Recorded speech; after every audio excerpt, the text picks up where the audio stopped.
Itulah Gunung Lesung. Gunung Lesung yang penuh dengan Legenda, mastika, Majika. Dan kampung lain, bandar pun lain. Excited mau balik kampung sebenarnya. Lama dah balik ke ayah sikit ya. Kawan, mulai kawan mulai. Terima kasih dengan Mawat sebab ngebak kau ni pergi ke kampung Mawat. For your information, Koni.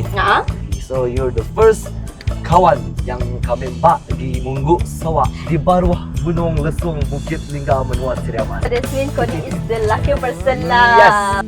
Dah dua tu nak pergi ke warisan nak beli kek lapis, Okay. ngebak pulang kampung. Kita belikan satu cakap. Benar. Satu kampung kita pergi.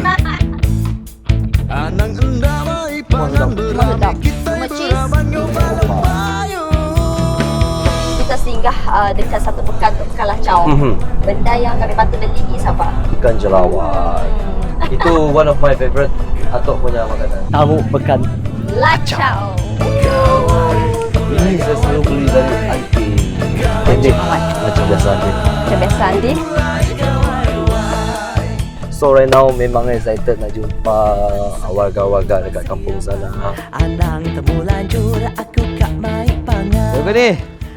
Kita sudah pun sampai I'm so excited. di Mungguk Sawak, kampung halaman. Kampung tercinta. Kampung tercinta.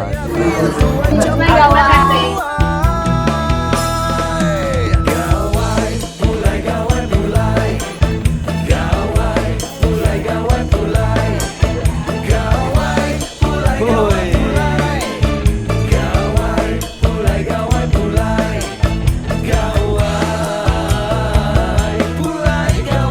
Selamat Hari Gawai Gayu Guru Gerai Nyamai.